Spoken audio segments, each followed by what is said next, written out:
Hey, and welcome to Lemon Drops, brought to you by the Smoky Lemon crew. Well, we're talking branding, marketing, and everything in between.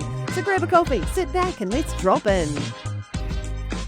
All right, well, welcome to this very special podcast today, because today we're doing a podcast in celebration of International Women's Day, which and so I've known these wonderful women for some time, and we are all about women uplifting women. So we have got Shona Smith. She's the relationship manager for Taranaki Women's Refuge. Hi. And we've got Rebecca Johnson, who's marketing manager for Centre City, but also volunteers a lot of her time for Taranaki Women's Refuge. Becca and I are proud community champions, and so we thought here at Smoky Lemon, like, we are all about empowering everybody, but we are women, so it's nice to uplift our own women. So we thought we could just have a general chat around, I guess, what is woman uplifting women, really. Yeah. Well, thank you guys for having us. So I'm very excited at this conversation. It's quite exciting, isn't it? It is. We've got some new signage in our podcast So good. Yeah, it's very Love cool. reading. Yeah. So this year, International Women's Day, the theme is Accelerate Action for Gender Equality. So let's start off by talking about, what does that theme mean to each of you personally? Shona? I think when looking at what the theme means just in general, there's research out there that says that we're actually 100 to 120 years away from reaching equality. And that's like... That's not our That's lifetime. not our lifetime. Yeah. Probably not even my children's lifetime. That's just insane. So it's about putting the pressure on to bring that line of equality closer to now. Like, we're all very intelligent, we're in the information age, anyone can access knowledge and information all the time, and it's about what are we doing to actively reduce that timeline. Yeah. Becca? I think for me, it's about keeping that momentum building and bringing more women on board and having more women who aren't afraid to use their voices, their platforms, to ensure that that message is really getting spread globally. There's so much work that needs to be done in the space of equality for women. As Shona said, 120 years, that's not even our children's lifetime or their children. What is the delay? Why is it taking so long for there to be equality in our world, for there to be balance between males and females? What year then? Is it males or females sorting this out? I think it's everybody. Yeah, it's a collaborative effort, a joint effort. Yeah, okay. Well, we're going to delve into this a little bit further, because we are, for International Women's Day. So tell us a little bit about yourselves and what drew you to the work that you do. So, Rebecca? Specifically around Women's Refuge, I've been involved with Taranaki Women's Refuge for several years now. I actually became involved with the cause at a time when I was sort of experienced a little bit of personal upheaval. I was looking for something that was more purpose-driven. I wanted to be able to support and contribute to my community. And I sort of came across Women's Refuge through an introduction with Shona, and they asked me to model clothing. And I mean, people that know me know that I love fashion. Fashion is such a huge part of my life. We love your fashion. So to be able to combine something that I'm really passionate about with a purpose was a real natural alignment and a fit for me. And it's just evolved over several years, and I've become more and more involved with Taranaki Women's Refuge. I understand the impact of what we can achieve together. And it's just something that, for me, aligns with who I want to be as a person. And it makes me proud and it fulfills me. So that for me is really special, to have that relationship with Women's Refuge and to know that collectively we're all making a difference in our community. That's something that resonates with me and, really provides me with that fulfillment in my own life. That's really special. That's cool. And I know, Shones, you've talked to me before about how purposeful your job is. Yeah. So I grew up rurally on a farm with parents who, and a community really that helped each other out. So if there was a job that needed doing, a big job that took more than what our family unit was, neighbours came and helped. We helped Haymaking. each other. Haymaking, all of the things, no matter what it was. And even outside of that, my parents' attitude was sort of, if you can help, you should. So being raised with that as part of your core, it's always been part of me. And I've always worked with women and children in some form in all of my roles before I came to Refuge. But like Rebecca, now that I have been there nearly 9 years, I don't think I could ever do anything outside of something that was so purposeful and so connected to the community. And it's actually a real honour to be in that sort of role and to be able to contribute so much. Not everybody gets to do it, and I absolutely love my job. So yeah. As a relationship manager, what are you involved with the woman needing the help? Like what? No, not directly. So I work from our community office, so I do see women come in and then of course work alongside my colleagues who work with them, so I understand about the work that they do.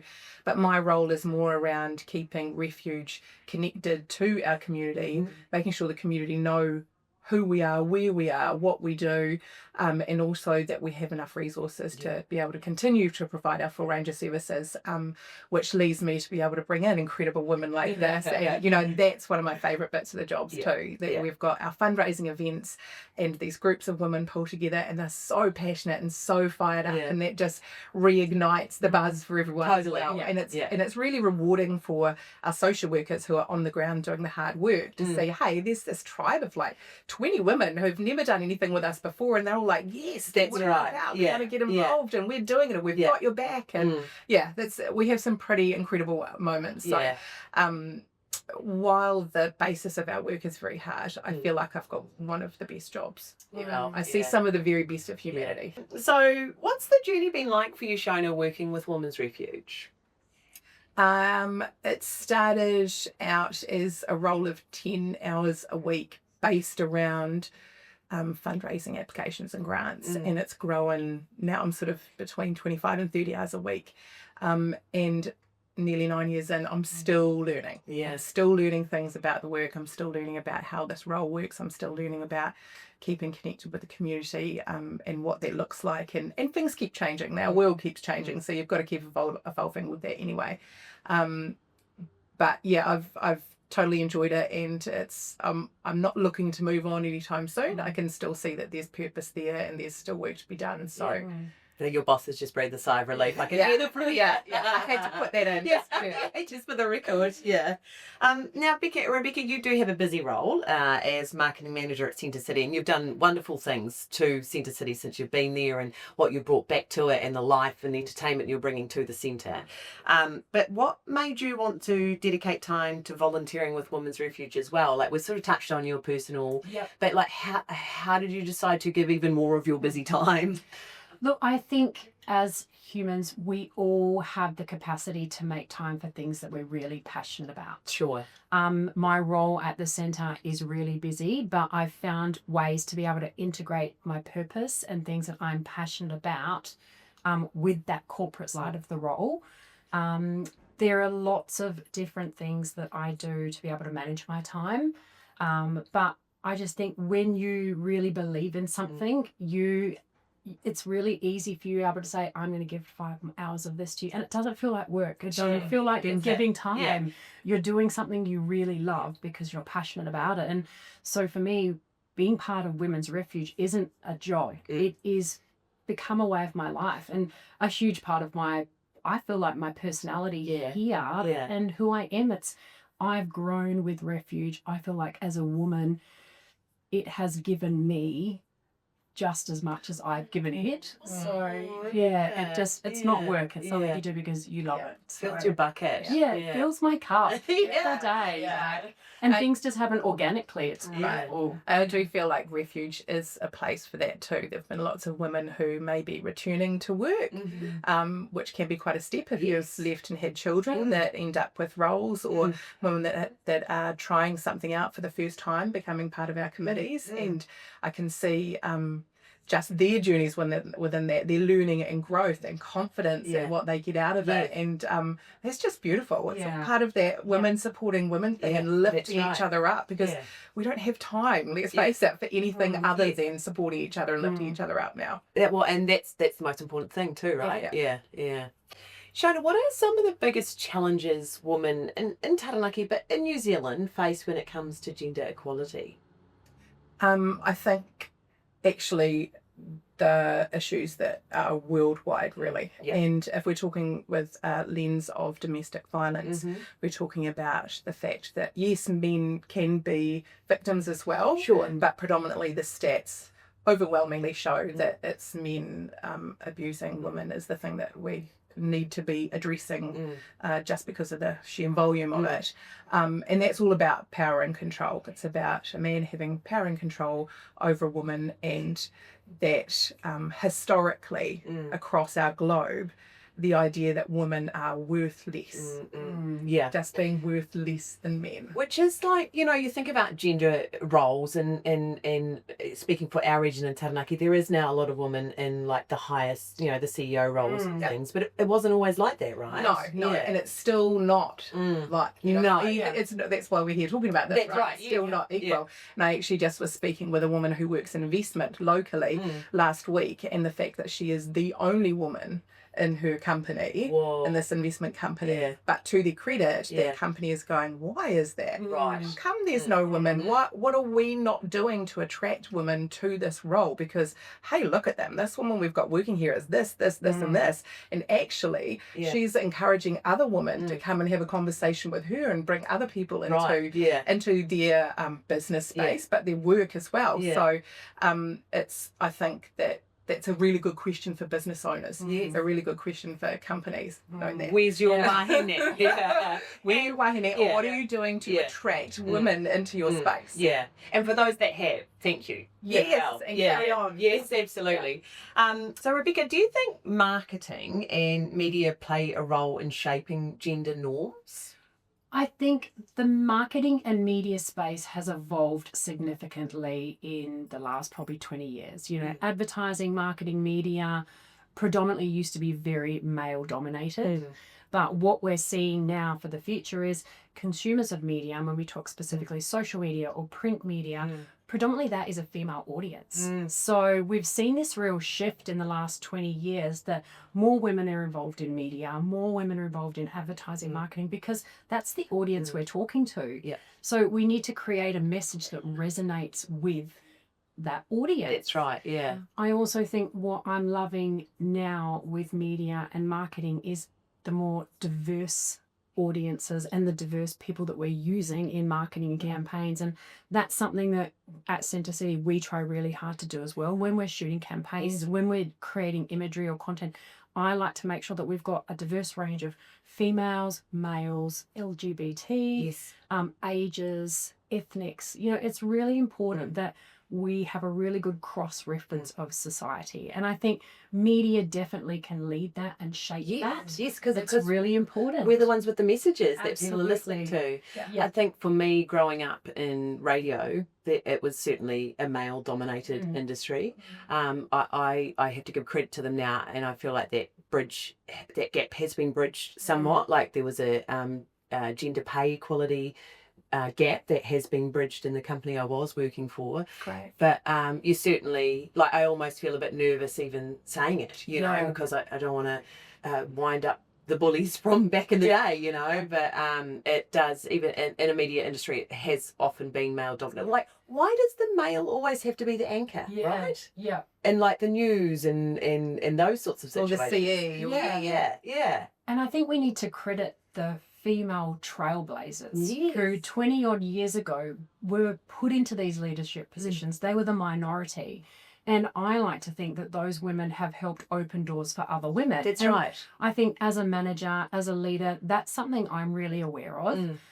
I want to make sure that whatever knowledge, experience that I have, that I can share that with the women coming up underneath of me. Like, I feel it's sort of my responsibility to be able to mentor and make space for these other women so they have an opportunity to come up. They can see that there's a pathway that there's a career opportunity for them, and it's not male dominated. There are women who will support, mentor, guide them. Yes. They don't have to feel isolated and alone. That's right, They're yeah. seeing a well-rounded group of people at a table. So And I think we need to also mention that there's always space for our men. Of course, there's space for Tane as well, but there's always been space for them. So it's just about creating that space for our women as well. Yeah, absolutely. Yeah. And having the difficult conversations. Yes. Yeah. You're saying, oh, I feel a bit uncomfortable even saying that.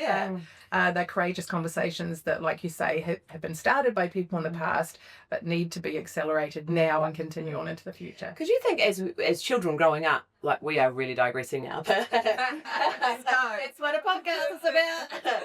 As children growing up, you know, like you grew up in Australia, but here in New Zealand, like when Jenny Shipley, like a female prime minister, like, you know, who would have thought? Yeah. And even women getting the vote and you get yes. seen trailblazers. Yeah, that's right. We are the trailblazers. Yeah. and we need to keep fostering that energy. And I think that's what, for me, accelerate equality is. That momentum, like bringing more people on this cause. And as women, we need to charge. Like, we need to make sure our voices are heard. That's right. Get it out there and stop fearing what we're saying. Like, should we say that? Yes, we should. Yeah. There's no rules on our podcast. It's Smoky Lemon's run by me, Gregory the Big Cheese, and she's a female. So we are good to go. Yeah. So, Shona, this might be a difficult one, but like Women's Refuge does some incredible work. So could you share a snippet of a success story that's inspired you? Yeah, we had a woman who had to transfer into our region for her own safety. So we helped bring her here from another refuge, and she had 4 young children in her care. She came with nothing. It was sort of quite high level stuff. Sure. And she came into a safe house and moved into transitional housing with us. And the community won't realise this, but I put a call out because she was starting again with nothing in a big family. We managed to secure a rental property for them to move into, and the community came out in force. We got within a week, we had that house full of furniture and everything that they needed. So you just did a call out saying we've got a we just put a call out on social media, and it was definitely one of the biggest community involvement moments that we'd had in that small pocket with that woman. And from there, I remember her receiving everything, and she was just in tears and it was so overwhelming. She couldn't really even comprehend that complete strangers would care about someone they don't even know, but who are children enough to go, hey, we're sorry that this has happened to you because you didn't ask for it, and we want to help you out with this. But even better than that, from there she actually went on to tertiary study. And we had her tutors call us and let us know that she was the top of her class, that she was absolutely smashing her studies. I believe she went into engineering, and we were just like, you know, here's a woman that's been just a victim, an absolute victim with her children. She's been brave enough to take the step to leave. We've been able to help her. The whole community's gotten behind it, and now look at her. With the community lifted her up, and that was all she needed. And now her and her family, their lives are changed. So generation. That's a beautiful story. And you know, like for that moment when she walked away from her relationship and had to come to a completely different town, she wouldn't have believed you if you told her where she will be. Where life could be. That's a cool story. Yeah, it is and especially for new in the region as well. And you know, like, well, for us as the community, we wouldn't have known if she was new or not or whatever. But just like, I love that people just will help, right? Yes, and I do really believe that Taranaki is very special like that. I say it a lot of the time. Every time we have a need, if the chips are down, we are here for each other. We put down, not everyone and not always, but we tend to put down whatever thoughts or bias we have, and if someone needs a hand, we lift them up. That's so true. That's really special.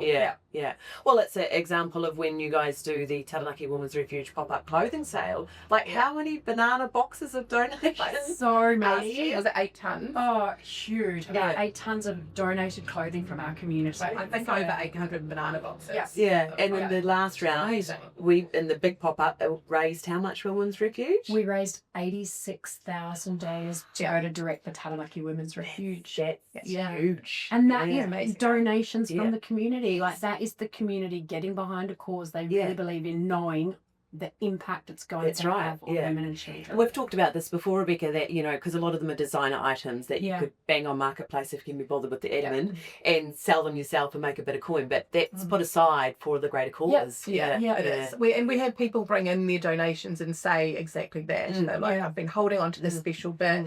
It means a lot to me and I value it and I want that value Yeah. to be gifted back to you Because guys. sometimes that's one of the, that might be the only way we could help is Yeah. to, you know, gift some clothing or, Yeah. you know, because every little bit. Absolutely. Cool story. Yeah. So Rebecca, you're involved in both corporate and community spaces. So how can we bridge the gap between business and social impact? Mm-hmm. I mean, I can use the great example of Centre City. Mm-hmm. When I started in Centre in 2022, Mm-hmm. new ownership had come on board. They'd obviously had a period of quite a lot of challenges, COVID, retail, economical, various things. But the first thing I sort of identified and noticed was the lack of connect with community. Right. And as a corporate, I mean, I think every corporate should have a strategy within their main objective about what they can do to give back. And I think that's the first step that we actually did when we created a new plan at Centre City. Where are our opportunities to bridge that gap and to integrate the centre or our corporate business into what the community was doing? And I just think that's really important. And it was as simple as getting out there and having conversations with community groups and with organisations. What needs did they have? How could we support them? And when you start having those conversations, it's actually, some of the solutions are so simple. Yeah, very easy. Yeah. They needed a space, Yeah. which we had abundance of. They needed support to grow their reach or increase awareness, which we could do. And for me, these were just no-brainers. Yeah. So they were really simple solutions or really easy outcomes to connect the corporate and community spaces. So it's just conversations that hadn't been had. Conversations that hadn't been had yet. And the flow and effect from that has been, we've gone from a trickle to a waterfall. Yeah. You know, And as a result, more foot traffic into Centre City? yeah, more foot traffic. It's been organic, you know, the organic public perception, the positive perception that we have out in the community. And it's just building that brand love. Like people now, I hope people now see the centre as a community destination. Like we are a really important part of the CBD and the community. It feels like you have done that, and it's just like little things like WOMAD time you can get wristbranded at Centre City now, you know, like, and it's just those little things. Yeah, we've just done mini pop at the centre, like a very first 3 which is days. a mini Amazing. women's refuge pop-up Yeah. shop. Yeah. From one Christmas generous wrapping. donation. Yeah, the Christmas wrapping. Yeah. The Health Foundation. I did that one year. That's a lot of wrapping. That was Yeah. it was a lot of wrapping. And those shapes. Yeah. It's being open to opportunities, and I think as a corporate, listening to what those community groups need. What support do they need? Because it might not, money helps, money does help, but it might be something as simple as sharing a message, giving them that space, and every corporate can do that. Volunteering, corporates like volunteering, offering their staff a day to be able to go support a cause. There's lots of really good ways that corporates can bridge the gap with community organisations. And their staff are going to feel more fulfilled because they've been able to have a day giving back. Absolutely. But not lose their income if they're Yeah. relying on it. And it creates more of a engagement. You buy into the organisation that you're working for if you know that they are also giving back, that they have a plan in place that supports the community, you know? So I think it's really important. All corporates should have some sort of community focused strategy. Absolutely. It's it's practicing what you preach, right? Absolutely. Because if you want to be supported as a business. 100%. It's interesting. All right. Final question on the whole International Women's Day and the gender equality. This is for both of you. So what's one way that companies can make a real impact on gender equality in the workplace? I think something that I mentioned earlier is that awareness. get reflective, look at yourselves, look at your business, what women are we employing, what can we change about our brand, our image, what messaging we're putting out there, to make this an attractive workplace for a woman to want to come. That's right, yeah. How can we bring women in? What are the expertise? And just acknowledging that the skills and the knowledge and what women bring to the table. And that's something we need. We all need that. I think for young wahine growing up, though, they now see things, because there is some shift, or there's been quite a bit of shift, but just not enough yet. But they see like that for women in trades. Like if I want to, as a woman, if I want to go be an electrician or a builder or a marine systems engineer, it's okay, right? You know? Yeah, I think there's still more work to be done with messaging around that for sure. But I do think, if I think about my own daughters, that and that's definitely something that as a family we've portrayed, that the world is your oyster. You know, just last week my